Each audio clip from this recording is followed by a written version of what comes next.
মুছলমান লোকে এটা বিশেষ সিদ্ধান্ত গ্ৰহণ কৰিছে এটা মছজিদৰ পৰা লোৱা হৈছে এই বিশেষ সিদ্ধান্ত ৰাজ্যত যেটো সময়ত বিভিন্ন ঠাইত উচ্ছেদ অভিযান চলি আছে যেটো সময়ত বেদখলকাৰীৰ বিৰুদ্ধে ৰাজ্যৰ প্ৰশাসনে বুলডোজাৰ চলাই আছে যেটো সময়ত এইবাৰ নেগেৰি বিলত উচ্ছেদ অভিযান চলিব বুলি আমি গম পাইছো সেইটো সময়তে ৰাজ্যৰ মুছলমান লোকসকলে এটা বিশেষ সিদ্ধান্ত গ্ৰহণ কৰিছে এক ঐতিহাসিক সিদ্ধান্ত গ্ৰহণ কৰিছে ব্ৰুকলুং গাঁৱৰ জনতাই কামপুৰৰ এই জনতাৰ সিদ্ধান্ত কামপুৰৰ এই মুছলমান লোকসকলৰ সিদ্ধান্ত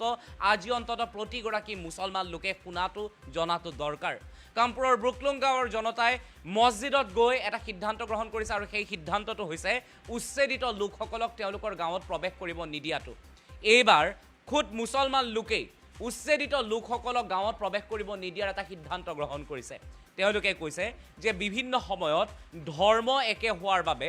বহু লোকে আমাৰ গাঁওসমূহত প্ৰৱেশ কৰিব বিচাৰে তেওঁলোকে প্ৰথমে বনাঞ্চল ধ্বংস কৰে বনাঞ্চল ধ্বংস কৰি বনাঞ্চলসমূহ দখল কৰে আৰু তাৰ পিছত বনাঞ্চল দখল কৰা সেই মানুহক যেতিয়া বুলডোজাৰৰ দ্বাৰা তেওঁলোকৰ ঘৰ ভাঙি দিয়া হয় তাৰ পিছত তেওঁলোকে পলায়ন কৰি আহি আমাৰ গাঁওবোৰত প্ৰৱেশ কৰে গতিকে আমি মুছলমান ব্যক্তি ঠিকেই কিন্তু সেই বুলি তেওঁলোকৰ ধৰ্ম আমাৰ লগত একে হ'লেও আমি তেওঁলোকক প্ৰৱেশ কৰিবলৈ নিদিওঁ খিলঞ্জীয়া অসমৰ থলুৱা মুছলমানসকলৰ সিদ্ধান্তৰ কথা আজি অন্তত অসমত বাস কৰা প্ৰতিগৰাকী মুছলমানে শুনা দৰকাৰ লৈ আহিছোঁ ব্ৰুকলুং গাঁৱৰ জনতাৰ সিদ্ধান্ত সন্দৰ্ভত এক বিশেষ বাতৰি উচ্ছেদিতৰ বিৰুদ্ধে একশ্যন মুছলমান ৰাইজৰ এইবাৰ মুছলমান ৰাইজে ল'লে এক ঐতিহাসিক সিদ্ধান্ত অসমৰ একাংশ মুছলমান লোকে প্ৰৱেশ নিষিদ্ধ কৰিলে উচ্ছেদিতৰ যেটো সময়ত চৰকাৰে বুলডোজাৰ একশ্যন আৰম্ভ কৰিছে সেইটো সময়তে উচ্ছেদিতৰ প্ৰৱেশ বন্ধ কৰিলে মুছলমান লোকে গাঁওখনৰ প্ৰৱেশ পথত আৰি দিয়া হৈছে এখন বিশেষ বেনাৰ আৰু কোৱা হৈছে যে মুছলমান লোকসকলে বা গাঁওখনে এইসকল উচ্ছেদিতক গাঁৱত প্ৰৱেশ কৰিব নিদিয়ে লিখা আছে উচ্ছেদিতৰ কোনো লোকেই যাতে গাঁৱত প্ৰৱেশ নকৰে উচ্ছেদ চলা অঞ্চলৰ পৰা আহি গাঁওখনত প্ৰৱেশ কৰিলে লোৱা হ'ব কঠোৰ ব্যৱস্থা গাঁওখনৰ মুছলমান লোকসকলে মছজিদত গৈ এই সিদ্ধান্ত গ্ৰহণ কৰিছে কামপুৰৰ ব্ৰুকলুং গাঁৱৰ মছজিদ সমিতি আৰু ৰাইজৰ বিশেষ পদক্ষেপ আমি আপোনালোকক জনাই আছো গুৰুত্বপূৰ্ণ খবৰ কোনো কাৰণতে সন্দেহযুক্ত লোকক প্ৰৱেশ কৰিব দিয়া নহ'ব বুলি ঘোষণা কৰিছে তেওঁলোকে পুনৰ কৈছো সন্দেহযুক্ত শব্দটো তেওঁলোকে ব্যৱহাৰ কৰিছে উচ্ছেদিতৰ বিৰুদ্ধে একশ্যন মুছলমান ৰাইজৰ উচ্ছেদিত লোকসকলক এইবাৰ মুছলমান ৰাইজে গাঁৱত প্ৰৱেশ কৰা বন্ধ কৰি দিছে মুছলমান লোকে প্ৰৱেশ কৰিলে বিহিত ব্যৱস্থা গ্ৰহণ কৰা হ'ব মুছলমান লোকে প্ৰৱেশ কৰিব নোৱাৰিব অৰ্থাৎ উচ্ছেদিত লোকসকলে প্ৰৱেশ কৰিব নোৱাৰিব বুলি মন্তব্য কৰা হৈছে উচ্ছেদিতসকল যদিও মুছলমানো হয় তথাপিতো মুছলমান গাঁওখনত প্ৰৱেশ কৰিব নোৱাৰিব গাঁওখনৰ সন্মুখতে আৰি দিয়া হৈছে এখন বিশেষ বেনাৰ য'ত লিখা আছে উচ্ছেদিত কোনো লোকেই যাতে গাঁৱত প্ৰৱেশ কৰিব নোৱাৰে তাৰ বাবে এই বিশেষ বেনাৰখন আৰি দিয়া হৈছে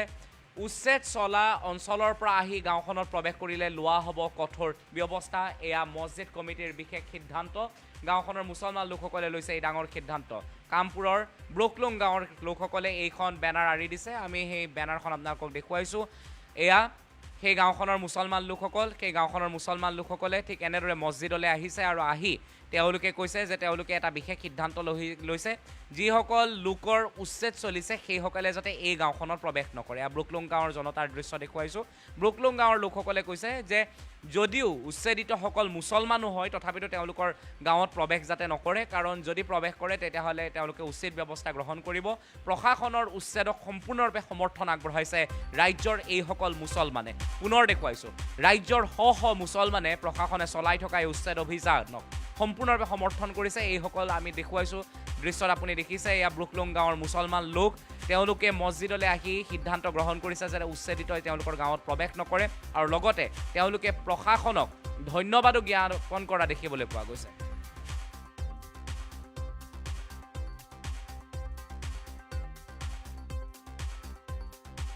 বেনাৰখন লগোৱা উদ্দেশ্য হ'ল এইটো আমি শুনি আছোঁ যে অসমৰ বা দেখিও আছোঁ যে অসমৰ বিভিন্ন জেগাত উচ্ছেদ হৈ আছে কিন্তু বিভিন্ন জেগাত উচ্ছেদ হোৱাটো আমি বেয়া পোৱা নাই কাৰণ যিবিলাক বেদখল কৰিছে চৰকাৰে বিচ্যুত কৰিছে আমি ভালেই পাইছোঁ উচ্ছেদ কৰিছে গতিকে আমি শুনিছোঁ যে কামপুৰ এলেকাত এই উচ্ছেদ কৰা মানুহবিলাক ক'ৰবাত গাঁৱত সোমাইছে গতিকে আমাৰ ৰাইজৰ লগত এইটোৱে এটা ৰাইজৰ আগত অনুৰোধ যাতে উচ্ছেদ কৰা মানুহ কাৰোবাৰ মৃত্যু হ'লেও যাতে আমাৰ ব্ৰুকলুং গাঁৱত সোমাব নোৱাৰে সেইটো এটা ৰাইজে আমি সতৰ্ক হৈ আমি এটা বেনাৰো হেৰি কৰি দিছোঁ যাতে কাৰোবাৰ মৃত্যু হ'লেও মানে উচ্ছেদ কৰা মানুহ আমাৰ গাঁৱত সোমাব নোৱাৰিব আৰু যদি সোমোৱা খবৰ পাই আপোনাক কি কৰিব? না যদি হয় যে সোমাই তেতিয়াহ'লে আমি প্ৰশাসনৰ আমি সহায় ল'ম হা যে এনেকুৱা মানুহ সোমাইছে গতিকে ক'ৰ পৰা কি কথা আমি লগে লগে আমি মানে আইনৰ ব্যৱস্থা ল'ম। অসমৰ চুকে কোণে বহুত জেগাত উচ্ছেদ হৈ আছে। আমাৰ কামপুৰ এলেকাত যি উচ্ছেদ হৈ আছে বহুত জেগাৰ পৰা মানুহ আহি কামপুৰ বিভিন্ন গাঁৱত সোমাই আছে। সেই উদ্দেশ্য কৰি আমাৰ গাঁৱৰ ৰাইজে মিলি পেলাই এটা আলোচনা কৰি লৈ এটা বেনাৰ বনাইছে যাতে আমাৰ গাঁৱত এই উচ্ছেদ হোৱা মানুহ যাতে সোমাব নোৱাৰে সেইটো সিদ্ধান্ত কৰি আমাৰ গাঁওখনত বেনাৰ এটা লগাইছে। আৰু দ্বিতীয় পৰা যদি কোনোবা মানুহ আমাৰ গাঁৱত উচ্ছেদ হোৱা মানুহ আহে তেতিয়াহ'লে আমাৰ BDB আছে, BDBৰ সহায় লৈ আমি আৰক্ষীৰ ওচৰত যাম, কি কৰিব পাৰে আৰক্ষী কৰিব। বেনাৰখন লগোৱাৰ উদ্দেশ্য হ'ল এইটো আমি শুনি আছোঁ যে অসমৰ বা দেখিও আছোঁ যে অসমৰ বিভিন্ন জেগাত উচ্ছেদ হৈ আছে, কিন্তু বিভিন্ন জেগাত উচ্ছেদ হোৱাটো আমি বেয়া পোৱা নাই, কাৰণ যিবিলাক বেদখল কৰিছে চৰকাৰে বিচ্ছেদ কৰিছে আমি ভালেই পাইছোঁ উচ্ছেদ কৰিছে। গতিকে আমি শুনিছোঁ যে কামপুৰ এলেকাত এই উচ্ছেদ কৰা মানুহবিলাক ক'ৰবাত গাঁৱত সোমাইছে। গতিকে আমাৰ ৰাইজৰ লগত এইটোৱে এটা ৰাইজৰ আগত অনুৰোধ যাতে উচ্ছেদ কৰা মানুহ কাৰোবাৰ মৃত্যু হ'লেও যাতে আমাৰ পুকলুং গাঁৱত সোমাব নোৱাৰে, সেইটো এটা ৰাইজে আমি সতৰ্ক হৈ আমি এটা বেনাৰো হেৰি কৰি দিছোঁ যাতে কাৰোবাৰ মৃত্যু হ'লেও মানে উচ্ছেদ কৰা মানুহ আমাৰ গাঁৱত সোমাব নোৱাৰিব। আৰু যদি সোমোৱা খবৰ পাই আপোনাক কি কৰিব? না যদি হয় যে সোমাই তেতিয়াহ'লে আমি প্ৰশাসনৰ আমি সহায় ল'ম হা যে এনেকুৱা মানুহ সোমাইছে গতিকে ক'ৰ পৰা কি কথা আমি লগে লগে আমি মানে আইনৰ ব্যৱস্থা ল'ম। অসমৰ চুকে কোণে বহুত জেগাত উচ্ছেদ হৈ আছে। আমাৰ কামপুৰ এলেকাত যি উচ্ছেদ হৈ আছে বহুত জেগাৰ পৰা মানুহ আহি কামপুৰ বিভিন্ন গাঁৱত সোমাই আছে। সেই উদ্দেশ্য কৰি আমাৰ গাঁৱৰ ৰাইজে মিলি পেলাই এটা আলোচনা কৰি লৈ এটা বেনাৰ বনাইছে যাতে আমাৰ গাঁৱত এই উচ্ছেদ হোৱা মানুহ যাতে সোমাব নোৱাৰে সেইটো সিদ্ধান্ত কৰি আমাৰ গাঁওখনত বেনাৰ এটা লগাইছে। আৰু দ্বিতীয় পৰা যদি কোনোবা মানুহ আমাৰ গাঁৱত উচ্ছেদ হোৱা মানুহ আহে তেতিয়াহ'লে আমাৰ BDB আছে, BDBৰ সহায় লৈ আমি আৰক্ষীৰ ওচৰত যাম, কি কৰিব পাৰে আৰক্ষী কৰিব। বেনাৰখন লগোৱাৰ উদ্দেশ্য হ'ল এইটো আমি শুনি আছোঁ যে অসমৰ বা দেখিও আছোঁ যে অসমৰ বিভিন্ন জেগাত উচ্ছেদ হৈ আছে, কিন্তু বিভিন্ন জেগাত উচ্ছেদ হোৱাটো আমি বেয়া পোৱা নাই, কাৰণ যিবিলাক বেদখল কৰিছে চৰকাৰে বিচ্ছেদ কৰিছে আমি ভালেই পাইছোঁ উচ্ছেদ কৰিছে। গতিকে আমি শুনিছোঁ যে কামপুৰ এলেকাত এই উচ্ছেদ কৰা মানুহবিলাক ক'ৰবাত গাঁৱত সোমাইছে। গতিকে আমাৰ ৰাইজৰ লগত এইটোৱে এটা ৰাইজৰ আগত অনুৰোধ যাতে উচ্ছেদ কৰা মানুহ কাৰোবাৰ মৃত্যু হ'লেও যাতে আমাৰ পুকলুং গাঁৱত সোমাব নোৱাৰে, সেইটো এটা ৰাইজে আমি সতৰ্ক হৈ আমি এটা বেনাৰো হেৰি কৰি দিছোঁ যাতে কাৰোবাৰ মৃত্যু হ'লেও মানে উচ্ছেদ কৰা মানুহ আমাৰ গাঁৱত সোমাব নোৱাৰিব। আৰু যদি সোমোৱা খবৰ পাই আপোনাক কি কৰিব? না যদি হয় যে সোমাই তেতিয়াহ'লে আমি প্ৰশাসনৰ আমি সহায় ল'ম হা